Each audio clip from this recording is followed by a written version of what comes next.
You're doing something routine. Washing dishes, walking somewhere, lying in bed before sleep. Your mind isn't focused on anything particular. Then a thought appears. It's not related to what you're doing.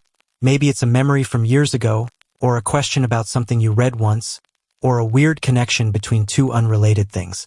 You notice it for a second, then let it pass. It seemed random, pointless, so you go back to whatever you were doing. This happens constantly. Thoughts pop up that don't fit the moment. You're working and suddenly you're thinking about a conversation from last week. You're listening to someone talk and your mind jumps to something completely different. You're trying to focus and random images or ideas keep interrupting. Most people treat these as distractions, as mental noise that gets in the way of what they're actually trying to do.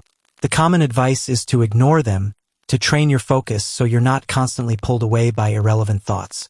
And there's truth to that. If you're trying to get something done and your mind keeps wandering, that's a problem. But what gets missed is that some of these random thoughts aren't distractions. They're your mind working in a different way, making connections you wouldn't make if you were trying to think logically or stay on task. People dismiss random thoughts because they seem useless. They don't solve the problem in front of you. They don't help you finish what you started. They just appear and disappear without clear purpose. So you treat them like background noise, like something to filter out. But filtering them out completely means losing something. Not every random thought matters, but some of them do. The trick is knowing which ones. What's interesting is how often breakthroughs come from thoughts that seemed random at the time.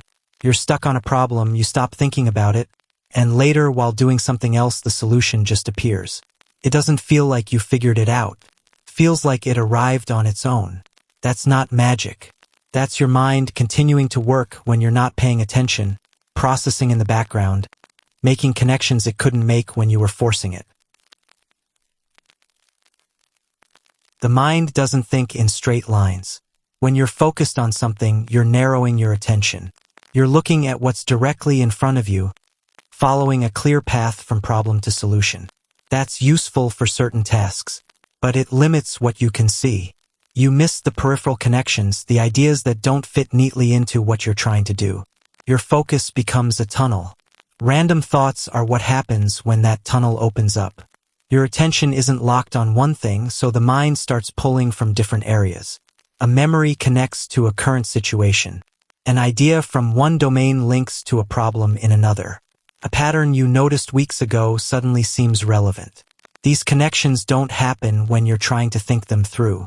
They happen when your mind is loose, when it's allowed to wander without direction. This is why people often solve problems when they're not working on them. You spend hours trying to figure something out and get nowhere. Then you take a walk or take a shower or go to sleep, and the answer shows up. It's not because you stopped trying. It's because stopping allowed your mind to work differently. Instead of forcing a linear path to the solution, it explored sideways, made connections you weren't consciously looking for, and arrived at something you couldn't reach through focused effort alone. The brain is always processing. Even when you're not actively thinking about something, it's still running in the background. It's sorting information, finding patterns, testing associations. Most of this happens below conscious awareness. You don't experience it as thinking. You just experience the result when a thought suddenly appears. That thought didn't come from nowhere. It came from all the background processing your mind was doing while you were focused on something else. What makes random thoughts powerful is that they bypass your usual filters. When you're thinking deliberately, you're guided by what makes sense, what's logical, what fits your current understanding. You stay inside the boundaries of what you already know. But random thoughts don't follow those rules. They bring up things that don't fit, that seem irrelevant, that contradict what you believe.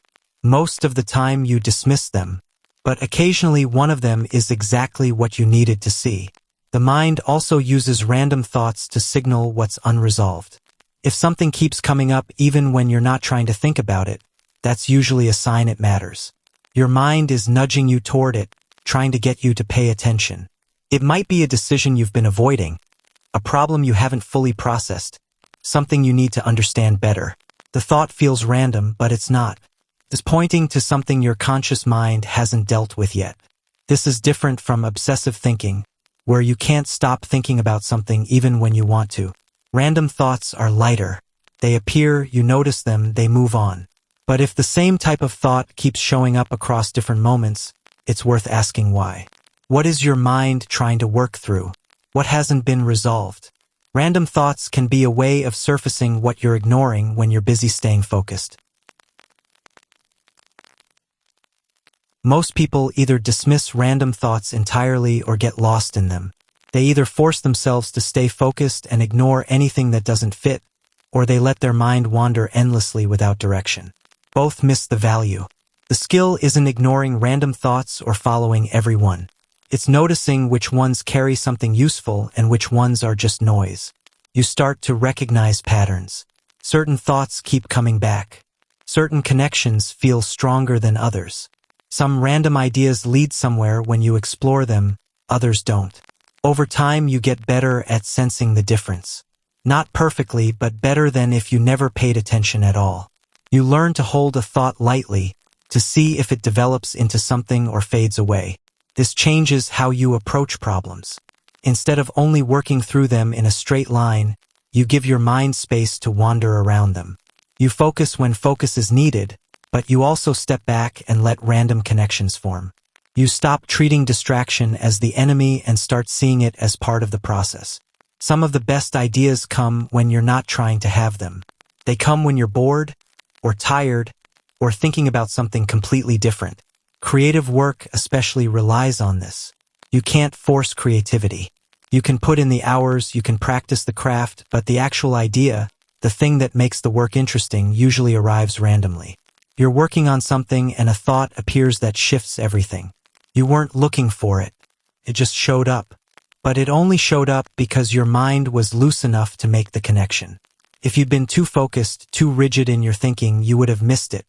This doesn't mean abandoning focus. Focus is how you execute. It's how you take the random idea and turn it into something real. But the idea itself often comes from the unfocused state, from the moments when your mind is allowed to drift. The people who only focus miss the ideas. The people who only drift never finish anything. You need both. Tight focus to do the work. Loose attention to find what's worth working on. What also changes is how you view interruptions.